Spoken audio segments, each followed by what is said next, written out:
கிறிஸ்துவின் ஞானதாசன் அவர்களே, மேடையில் வந்திருக்கிற சகோதரர்களே, அன்பான இறை சொந்தமே, உங்கள் அனைவரையும் அன்போடு வாழ்த்தி வரவேற்கிறேன். உலகநாதபுரம் குழந்தை இயேசு பங்கு தன்னுடைய 9வது ஆண்டிலே பயணித்துக் கொண்டிருக்கிற வேளையில் நடைபெறுகிற இந்த நகர அன்பிய கிறிஸ்துவ இன்னிசை விழா கடந்த ஆண்டுகளிலிருந்து மாறுபட்டு எல்லோரும் இணைந்து கொண்டாடுகிற விழாவாக இருக்கிறது. உண்மையிலேயே அனைவரையும் பாராட்டணும். இந்த விழாவிலே எல்லோரும் பங்கேற்றிருக்கிறீர்கள். எல்லாரும் பாருங்க, கும்மி அடிச்சதெல்லாம் பார்த்தேன். நானும் உண்மையிலே அதோட இந்த டிராமா போட்டாங்கல்ல, உண்மையிலே பல காரியங்களை அற்புதமாக இவ்வளவு ஆர்வத்தோடு தன்னிச்சையாக ஒருங்கிணைத்து சிறப்பாக செய்திருக்கிறீர்கள். உங்கள் அனைவரையும் பங்கு தந்தை சார்பாகவும் இங்க இருக்கிற எல்லாருடைய சார்பாகவும் அன்போடு கரவோடு எழுப்பி முதலில் இந்த வாழ்த்துக்களை தெரிவித்துக் கொள்கிறேன். குறிப்பாக நம்முடைய இளைஞர்கள் நல்ல அருமையான பாடல்களை பாடினார்கள். எல்லோருக்கும் சிறப்பான வாழ்த்துக்கள். ஒரு சின்ன செய்தி. மலாக்கி புத்தகம் 3ஆம் அதிகாரம் 1வது இறைவார்த்தை. நீங்கள் ஆவலுடன் எதிர்பார்க்கும் உடன்படிக்கையின் தூதர் இதோ வருகிறார். நீங்கள் ஆவலுடன் எதிர்பார்க்கும் உடன்படிக்கையின் தூதர் இதோ வருகிறார். இந்த வார்த்தையை கொஞ்சம் ஆழமாக சிந்திப்போம். அன்பார்ந்தவர்களே, அந்தோரா என்ற ஒரு நாடு இருக்கிறது. பிரான்சுக்கும் இத்தாலிக்கும் பக்கத்துல ஒரு சின்ன நாடு. அந்த நாட்டிலே அந்த நாட்டினுடைய பழக்க வழக்கத்தை வைத்து எழுதப்பட்ட ஒரு கதை. அந்த கதைய சின்ன கதை தான். அங்கு அந்த நாட்டிலே கிறிஸ்துமஸ் அன்று, கிறிஸ்து பிறப்பு விழா அன்று எல்லோரும் தங்களுடைய வீட்டிலே இரவு 11-12 மணிக்கு கேக் வெட்டி அவர்கள் அந்த வீட்டினுடைய குடும்பத்தினரெல்லாம் உட்கார்ந்து அமர்ந்து கொண்டாடி உண்டு மகிழ்வார். அப்பொழுது அவர்கள் சின்ன ஜெபம் சொல்வார்களாம். என்ன ஜெபம்னா, விண்ணக தந்தையே, இந்த உம்முடைய பிறந்த நாளில், உடைய மகனுடைய பிறந்த நாளில் நாங்கள் இந்த கிறிஸ்துமஸ் கேக்கை வெட்டுகிறோம். நாங்கள் வெட்டுகிற இந்த கேக்ல நீங்களும் இந்த கேக்ல எங்களோடு இந்த மகிழ்ச்சியிலே பங்கு கொள்வதற்கு நீங்களும் வாங்க, நீங்களும் ஒரு துண்டு சாப்பிடுங்க, அப்பொழுதுதான் எங்களுடைய மகிழ்ச்சி நிறைவாகும் என்று ஜெபிப்பார்கள். இப்படி ரொம்ப நாள் ஜெபித்துக்கிட்டு இருந்திருக்காங்க. அப்போ ஒரு நாளுக்கு கடவுளுக்கு ஒரு சின்ன விஷயம் வந்துச்சு. இந்த மக்கள் எல்லாம் இப்படி ஜெபிக்கிறார்களே, ஒரு முறை நம்ம போய் பார்த்து சாப்பிட்டுட்டு வந்துருமே என்று சொல்லி கடவுள் அந்த ஊருக்கு வருகிறார். வந்து பார்க்கிறார், நிறைய வீடுகள் இருக்கு. யாருடைய வீட்டுக்கு போகலாம் என்று பார்க்கிறார். ஒரு பெரிய வீடு தெரிகிறது.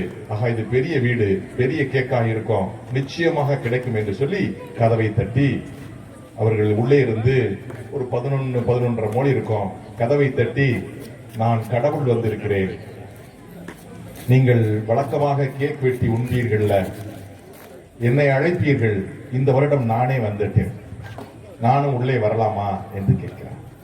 அவர்கள், அதெல்லாம் அப்படிலாம் கடவுள்னு எங்களுக்கு யாருமே தெரியாது, தயவு செய்து இது முக்கியமாக நாங்கள் குடும்பமாக மகிழக்கூடிய நேரம், தயவு செய்து போய்விடுங்கள் என்று சொல்கிறார். கடவுளுக்கு ஒரு பெரிய வருத்தம். இந்த வருத்தத்துல அடுத்து இன்னொரு பெரிய வீட்டுக்கு போகிறார். அந்த வீட்டிலும் கதவை தட்டுகிறார். அவர் சொல்லுகிறார், நான் தான் கடவுள், நீங்கள் ஜெபித்தீர்கள், நீ கடவுளே இந்த கேக்கு விருந்தில நீங்களும் பங்கு பெறுங்கள் என்று அழைத்தீர்கள், அதனால நானும் வந்திருக்கிறேன், தயவு செய்து கதவை தரங்கள் என்று சொன்னோடனே அவங்க கேட்டாங்க, இது மாதிரி எத்தனை பேர் கிளம்பி இருக்கீங்க கடவுள்னு, தயவு செய்து உங்களுக்கு இடம் இல்ல, போங்கட்டாங்க. இப்ப கடவுளுக்கு குழப்பம்.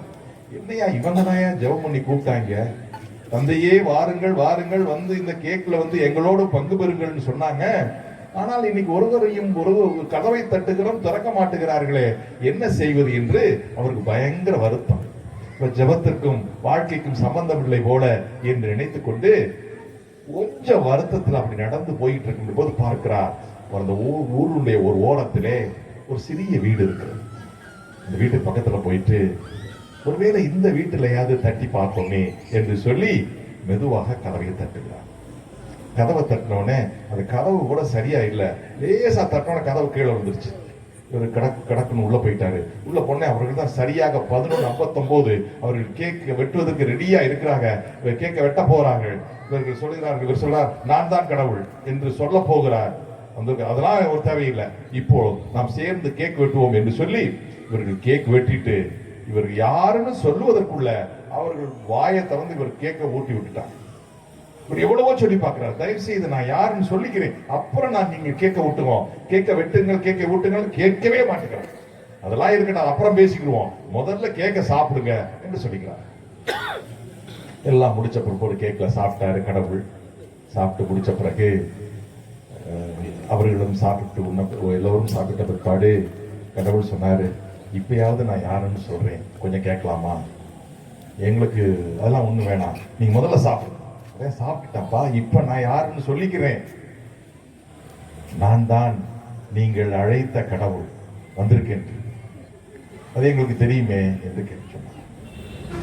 அது எப்படி உங்களுக்கு தெரியும்? நான் தான் கடவுள் என்று எப்படி உங்களுக்கு தெரியும் என்று சொன்ன பொழுது அந்த வீட்டினுடைய தலைவன் சொன்னாராம், இந்த நடு இரவிலே இப்படி ஒரு ஏழையினுடைய கதவை தட்டி அவனுடைய வீட்டுக்குள்ளே வந்து அவனுடைய மகிழ்ச்சியிலே பங்கு பெறுவது என்றால் கடவுளை தவிர வேறு யாரும் இருக்க முடியாது என்று சொன்னார்.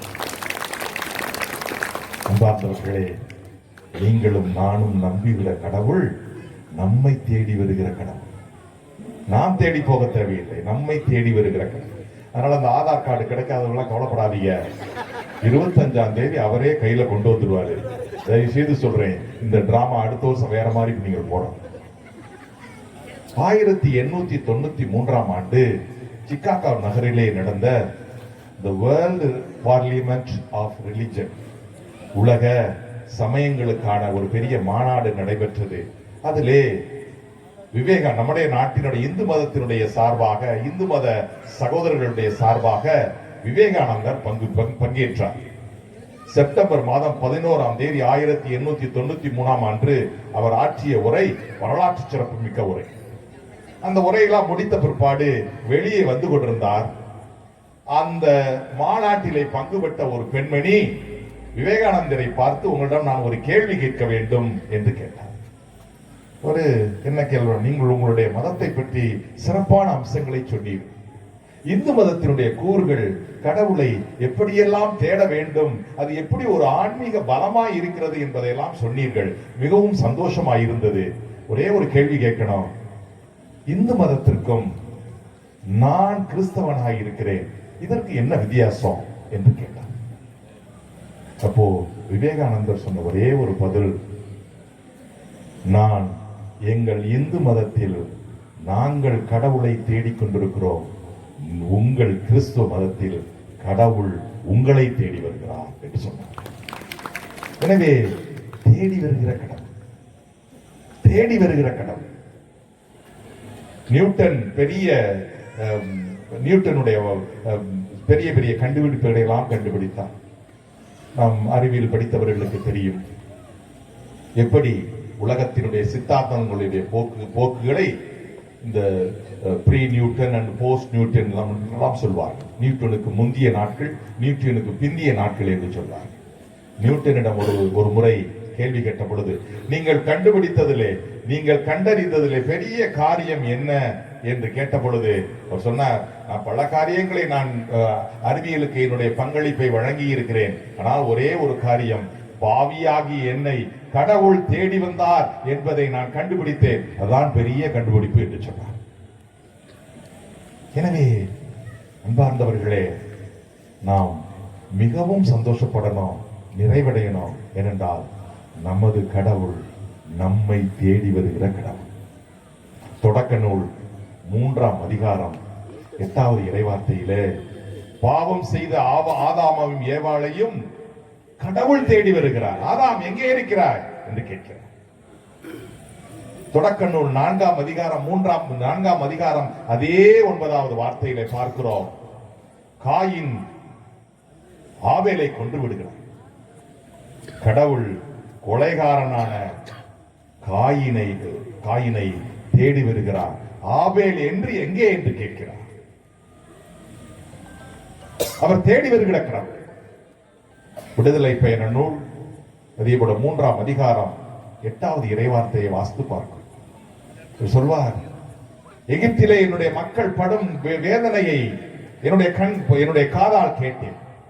அவர்கள் எழுப்பும் குரலை என் காதால் கேட்டேன். அவர்களுடைய கண்ணீரை என் கண்களால் கண்டேன். இதோ நான் இறங்கி வருகிறேன். அவர்களை மீட்டு விடுவித்து பாலும் தேனும் பொழியும் அந்த பரந்த வெளிக்கு அழைத்து செல்ல போகிறேன் என்று மோசேயிடம் சொல்லுகிறார். நான் இறங்கி வருகிறேன். எனவே நமது கடவுள் தேடி வருகிற கடவுள். பேதுருடைய மாமியார் படுத்திருக்கிறார், காய்ச்சல், தேடி செல்லுகிறார். அவர் தேடி போகிற கடவுள். நையை பட்டணத்து ஒரு விதவை தன்னுடைய மகனை இழந்து நிற்கிறார், தேடி செல்லுகிற கடவுள். பெரும்பாடுள்ள பெண் 18 ஆண்டுகளாக எத்தனையோ மருத்துவர்களை சந்தித்து விட்டாள். வாழ்வில் எல்லாவற்றையும் இழந்து விட்டாள். அந்த பெண்ணுக்காக நின்ற கடவுள், இறங்கி வந்து நின்ற கடவுள். எல்லாவற்றுக்கும் மேலாக சக்கையை வைப்பார்கள். லூக்கா நற்செய்தி 19ஆம் அதிகாரம் 5வது இறைவார்த்தை. அவர் எரிக்கோ வழியாக சென்று கொண்டிருந்தார். அன்று விவிலிய அறிஞர்கள் சொல்லுகிறார்கள், அவருடைய வழிப்பயணத்தில் எரிக்கோவுக்கு செல்ல தேவையே இல்லை. இருப்பினும் கூட சக்கேயுவை சந்திப்பதற்காக தேடி சென்ற தெய்வம் அந்த எரிக்கோ வழியாக செல்கின்ற பொழுது அங்கு சக்கேயுவை பார்க்கிறார். லூக்கா நற்செய்தி 19ஆம் அதிகாரம் 5வது இறைவார்த்தை சொல்லுகிறது, அவர் அந்த இடத்திற்கு வந்து நின்று அன்னார்ந்து பார்த்தார் என்று சொல்லுகிறார். அருமையான வார்த்தை. லூக்கா அது அருமையாக படம் பிடிக்கிறார். அன்னார்ந்து பார்த்தார். அன்னார்ந்து பார்த்தார் என்றால், நாம் ஒரு விஷயத்தை பார்ப்பதற்கு மேல சின்ன குழந்தையா இருக்கும் போது ஒரு பிளைட் போகுதுன்னா அன்னார்ந்து பார்ப்போம். ரொம்ப நேரம் அன்னார்ந்து பார்த்தா கழுத்து வலி. கொஞ்ச நேரம் இப்படி பார்த்துக்கிட்டே இருந்தோம்னா நம்ம கழுத்து வலிக்க ஆரம்பிச்சோம். இப்ப பாருங்க, இயேசு விவிலியத்தில் 3 முறை அன்னார்ந்து பார்த்தார் என்று சொல்லப்பட்டது. ஒன்று, அவர் 5 அப்பங்களையும் 2 மீன்களையும் 5000 பேருக்கு பகிர்வதற்கு முன்பாக அந்த அப்பத்தையும் மீனையும் கையில் எடுத்து தந்தை இறைவனை பார்த்து ஜெபிப்பதற்காக, வேண்டல் செய்வதற்காக அன்னார்ந்து பார்த்தார். முதல் முறை. 2வது முறை, லாசரை உயிர்ப்பிப்பதற்கு முன்பாக அந்த ஒரு லாசருடைய கல்லறை முன் நின்று கொண்டு அவர் அன்னார்ந்து பார்க்கிறார். 2வது முறை. 3வது முறை சக்கேயுவை பார்ப்பதற்காக அவர் அன்னார்ந்து பார்க்கிறார். இயேசு தன் தந்தை இறைவனை பார்ப்பதற்காக அன்னார்ந்து பார்த்தார். சக்கேயு என்ற பாவியை பார்ப்பதற்காகவும் அன்னார்ந்து பார்த்தார். எனவே இயேசுவை பொறுத்தளவுல தந்தை இறைவனும் ஒன்றுதான், பாவியும் ஒன்றுதான். அந்த கடவுள் தான் நம்முடைய கடவுள், நம்மை தேடி வருகிற கடவுள். ஒவ்வொரு நாளும் தேடி வந்து கொண்டிருக்கிறார். பல நேரங்கள்ல நம்ம கடவுளை தேடி எங்கெங்கயோ போகிறோம். தயவு செய்து சொல்லுகிறேன், நம் வேளாங்கண்ணிக்கு போகிறேன், அங்க போகிறேன், கடவுளை தேடி போகிறேன். அதெல்லாம் நம்முடைய மகிழ்ச்சிக்காக செல்லலாம், ஒரு குடும்ப உறவாக செல்லலாம். ஆனால் கடவுளை தேடி நீங்கள் எங்கும் செல்ல தேவையில்லை. எங்க இருக்கிறீர்களோ அங்கு கடவுள் உங்களை தேடி வருகிறார். உங்களை தேடி வருகிற கடவுள். நம்ம யாரு கடவுளை தேடவே வேணாம், அவர் தேடி வருவார். அந்த கடவுளைத்தான் நான் நம்புகிறோம். அவர்தான் அந்த தேடி வந்த நிகழ்வைத்தான் வாக்கு மனு உருவானார் நம்மிடையே குடிகொண்டிருக்கிறார். அதைத்தான் கிறிஸ்து பிறப்பு விழாவாக கொண்டாடுகிறார். எனவே நம்மை தேடி வருகிற கடவுள் நீதிமான்களை தேட மாட்டார். எல்லா நலன்களும் பெற்றிருக்கிற நேர்மையாளர்களை அவரை தேட போவதில்லை. உங்களையும் என்னையும் போல இருக்க பாவியை தேடுவார். வியாதி பெற்றிருக்கிற அல்லது நலமற்றிருக்கிறவர்களை தேடுவார். வீட்டில் எத்தனையோ குழப்பங்களோடு இருக்கலாம், பல்வேறு பிரச்சனைகளோடு இருக்கலாம். அவர்களை தேடத்தான் வந்திருக்கிறார், தேடித்தான் வருவார். அவருக்கு 99 ஆடுகள் முக்கியம் இல்லை, ஒரே ஒரு ஆடு, அந்த காணாமல் போன ஆடுதான் முக்கியம். அவர் அதைத்தான் தேடுவார். எனவே நமக்கு இந்த ஆண்டு கிறிஸ்து பிறப்பு விழாவிலே இயேசு உங்களை தேடி வரணும்னா ஒரே ஒரு நிபந்தனை, நீங்களும் நானும் ஒரு பாவியா இருக்கணும். நிச்சயமாக நாம் பாவி. எனவே நம்மை தேடி நம்முடைய வீட்டுக்கு வருவார்.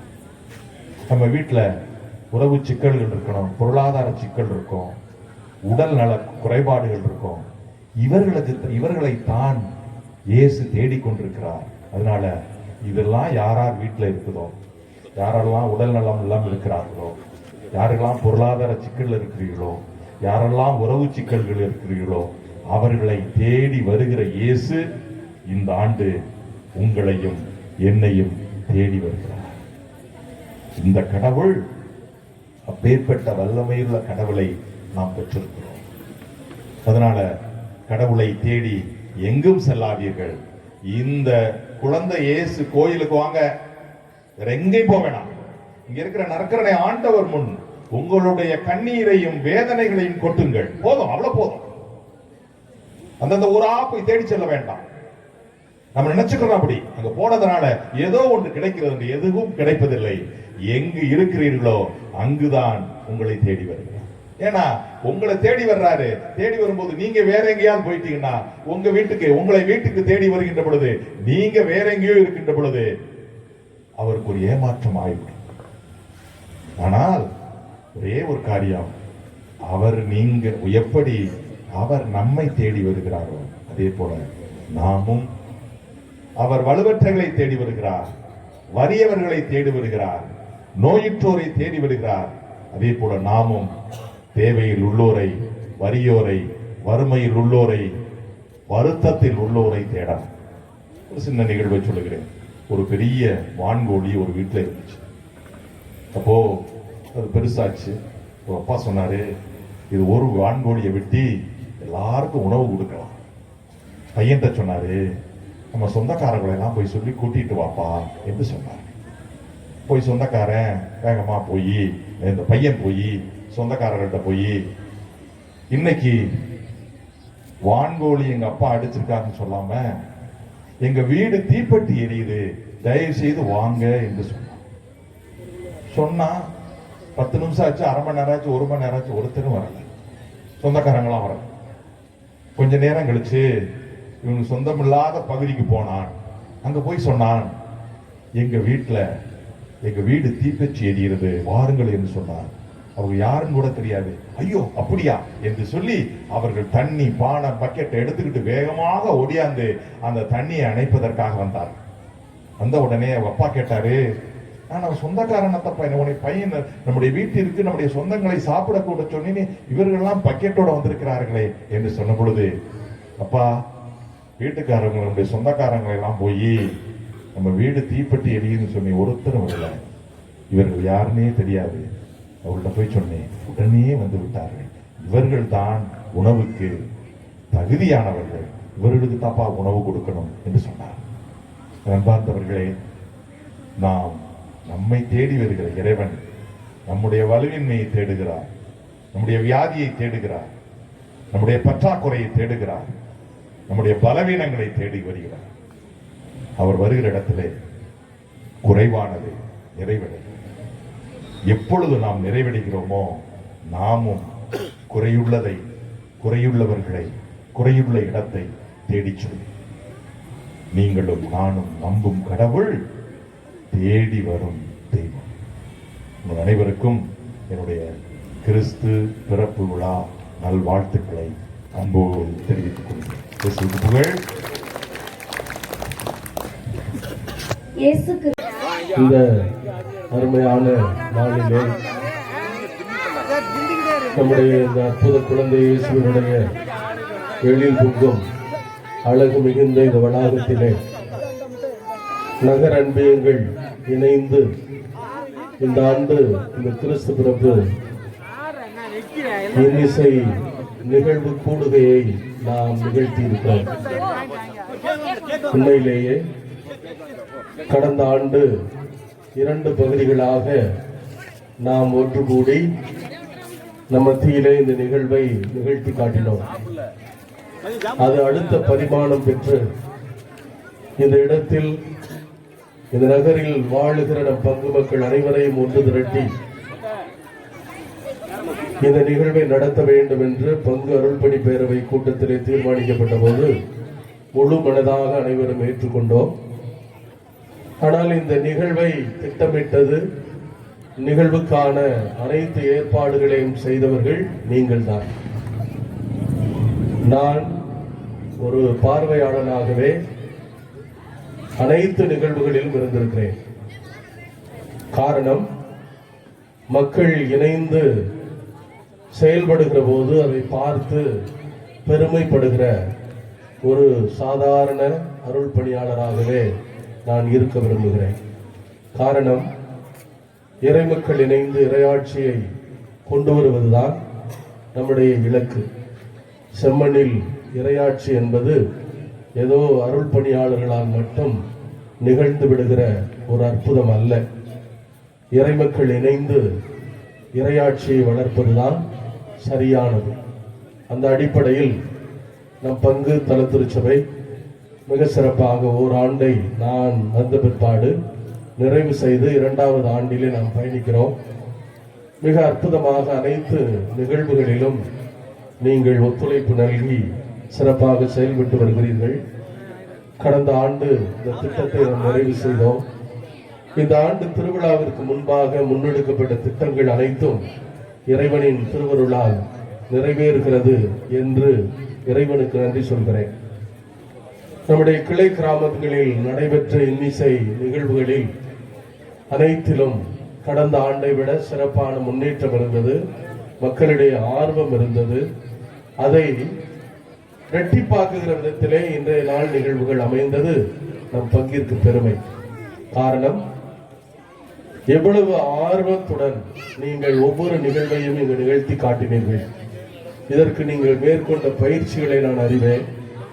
ஒவ்வொரு நாளும் என்னுடைய அறையில் அமர்ந்து நீங்கள் அங்கு பழகிய பயிற்சி எடுத்த அனைத்தையும் நான் கேட்டு கேட்டு எனக்கு எல்லாமே ஞாபகத்தில் இருந்த போதிலும் அதற்கு நீங்கள் எடுத்துக்கொண்ட முயற்சிகள், இதனை சிறப்பாக நீங்கள் செய்ய வேண்டும் என்று கொண்டிருந்த அந்த இலக்கு, இதுவே காரணம்.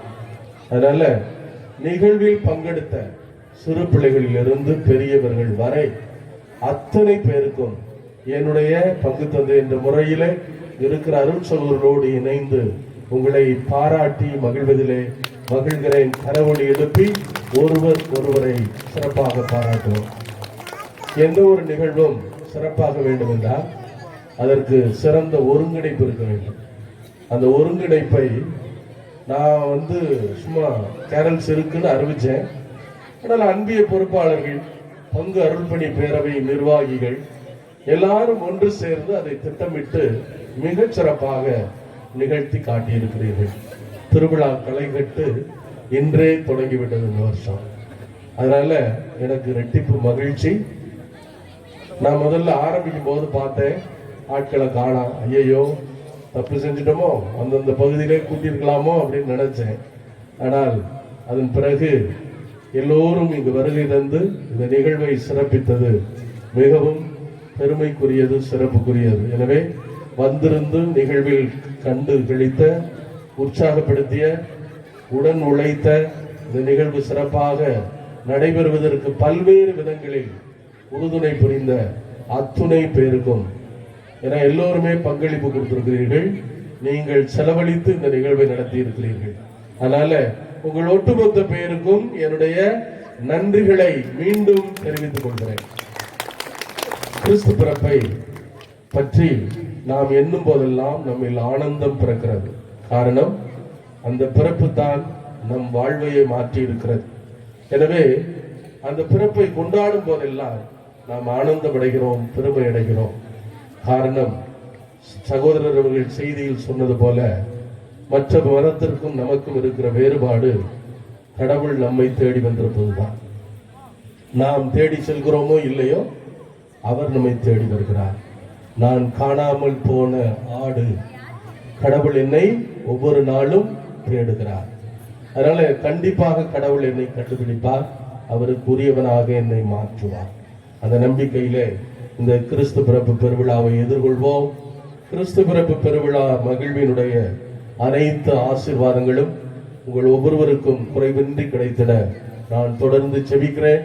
நீங்கள் செய்த, பங்கெடுத்த, ஒத்துழைத்த, நிகழ்விலே கலந்து கொண்ட எல்லாவற்றிற்கும் மீண்டும் நன்றி செலுத்துகிறேன். ஒரே ஒரு அறிவிப்பு. கிறிஸ்து பிறப்பு பெருவிழாவிற்கு முன்பாக நம்முடைய ஆலய தூய்மை செய்ய வேண்டியிருக்கிறது. அதனால முன்னாள் இந்நாள் இராணுவர்கள் இணைந்து நமக்கு அன்பளிப்பாக கொடுத்திருக்கிற அந்த அலுமினிய ஏணியை நீங்கள் காலையிலே பார்த்திருக்கிறீர்கள். நம்முடைய ஆலயத்திற்குள் கம்பீரமாய் அது ஒரு மூலையில நிற்கிறது. அது நாளைக்கு அவர்கள் அதை பயன்படுத்தி முதன்முறையாக கோவிலை துப்புரவு செய்ய இருக்கிறார்கள். அதனால முன்னாள் இந்நாள் இராணுவத்திற்கு மீண்டும் என்னுடைய நன்றிகளை தெரிவித்துக் கொள்கிறேன். நாளை காலையில அவர்கள் அனைவரும் ஒன்று சேர்ந்து அந்த நிகழ்வை செய்து முடிப்பார்கள். அதைத் தொடர்ந்து பெண்கள் நீங்களும் ஒன்று கூடி வந்து கோவிலை புடைத்து சுத்தம் செய்து கிறிஸ்து பிறப்பு பெருவிழா திருப்பலியை நாம் சிறப்பாக கொண்டாடுவதற்கு உறுதுணை புரிய அன்போடு கேட்டுக்கொள்கிறேன். இந்த நாட்களில் எல்லாம் கிறிஸ்துமஸ் தாத்தாவாக வந்து சிறப்பாக பங்கெடுத்த அந்த 2 பிள்ளைகளுக்கும் நம்முடைய நெஞ்சம் நிறைந்த நன்றிகள். மீண்டும் உங்கள் ஒவ்வொருவருக்கும் ஒட்டுமொத்தமாக நன்றி கூறி விடைபெறுகிறேன். முடிந்ததும் இரவு உணவு நமக்கு ஏவிஎம் கிராண்ட் பேலஸில் தயார் செய்யப்பட்டிருக்கிறது. அத்துணை பேரும் சென்று அந்த இரவு உணவிலே பங்கெடுத்து செல்லுமாறு அன்போடு கேட்டுக்கொள்கிறேன். நன்றியுரை.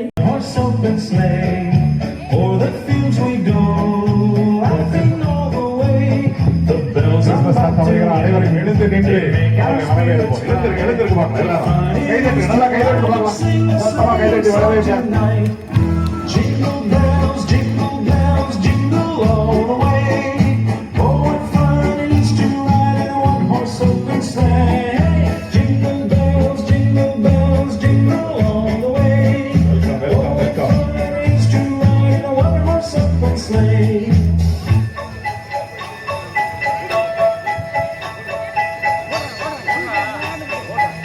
இப்பொழுது கிறிஸ்துமஸ் தாத்தாவோடு நமது குழந்தைகளும் ஆடுகிறார்கள். Miss Fanny Bride was seated by my side. The horse was lean and white. Misfortune seemed his lot. He got into a drifted bed. He got upside. What does it take to be the great? Okay.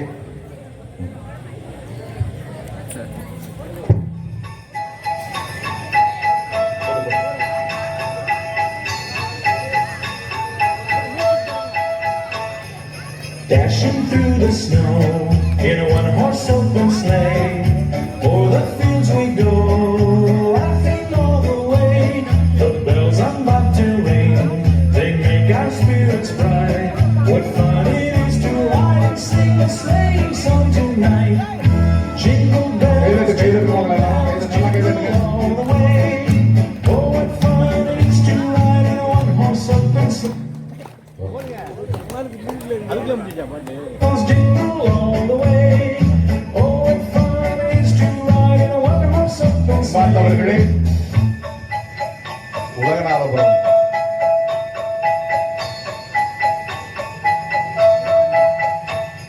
A day or two ago, I thought I'd take a ride, and soon as Ulaganathapuram 9வது ஆண்டு நடக்கிற போது Christmas தாத்தா ரோமாபுரியிலிருந்து நேர வர்றாரு. திருத்தந்தையுடைய ஆசிரியரை வாங்கிட்டு வர்றாரு. இப்ப எல்லாரும் திருத்தந்தையுடைய ஆசி அவர் கை தூக்கும் பொழுது உங்களுக்கு ஆசிரியர் கிடைக்கும். இப்ப கை தூக்கி அவர்களை ஆசீர்வதிங்க பார்க்கலாம். ஏ அப்பா, அற்புதமானது. இப்போ நம்மோடு ஒரு சில வார்த்தைகள். அன்பார்ந்தவர்களே, இந்த உலகநாதபுரம் பங்கை பார்ப்பது எனக்கு மட்டற்ற மகிழ்ச்சியாக இருக்கிறது. அமருங்கள், அமர்வீங்களா? அவர் பாருங்க, அவர் நிக்கிறது, உங்களுக்கு நிக்கிறது கால் வலிக்குதுன்னு சொல்றேன். சொல்லுங்க. நான் இந்த மறை மாவட்டத்தில் எத்தனையோ பங்குகளுக்கு போயிருக்கிறேன். இப்படி ஒரு பிரம்மாண்டமான கோயிலை பார்த்ததே கிடையாதுன்னு சொல்றாரு. இப்படி கோயிலை கட்டி இருக்கிற உங்களை நான் பாராட்டுகிறேன். எனக்கு ஒவ்வொருவரையும் நான் கட்டி அணைத்து உங்களுக்கு வாழ்த்து சொல்லணும், ஆனா நேரம் இல்லை அப்படின்றாரு.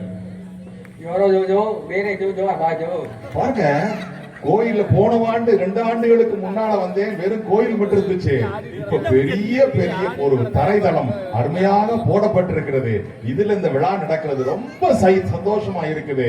உங்கள் பங்கு தந்தைக்கு என்னுடைய பாராட்டுகள் என்று சொல்கிறார். அடுத்து ஒரே ஒரு காரியம் சொல்லுகிறார். இது 9வது ஆண்டு. ஒரே ஒன்று குறை இருக்குதான். அடுத்த ஆண்டு உங்கள் பங்கினுடைய 10வது ஆண்டு ஒரு குறை இருக்கிறது.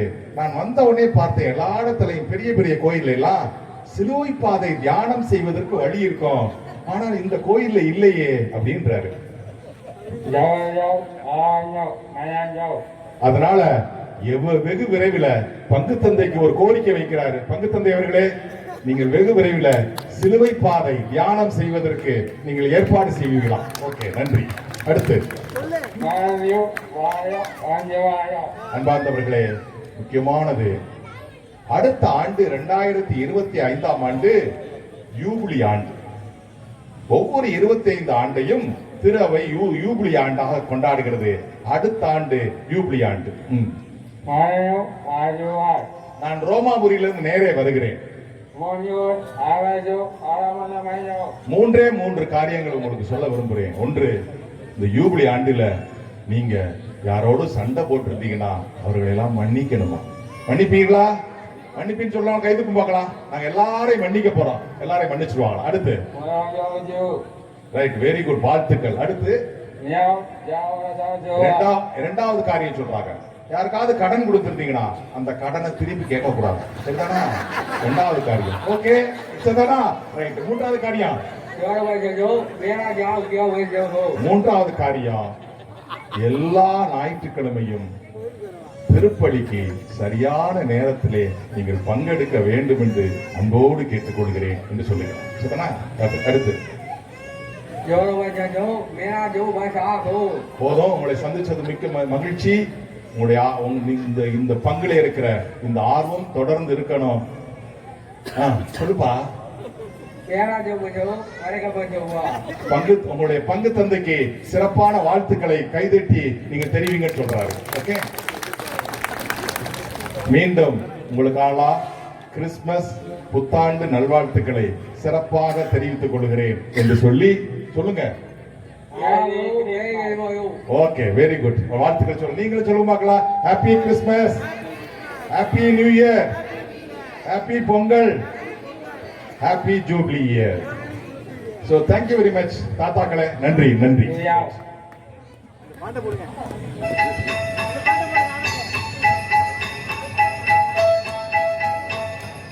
Dashing through the snow in a one-horse open sleigh, o'er the fields we go, laughing all the way.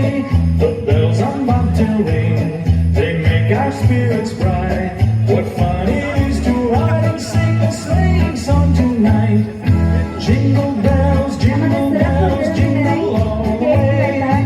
Oh, what fun it is to ride in a one-horse open sleigh. Jingle bells, jingle bells, jingle all the way. Oh, what fun it is to ride in a one-horse open sleigh.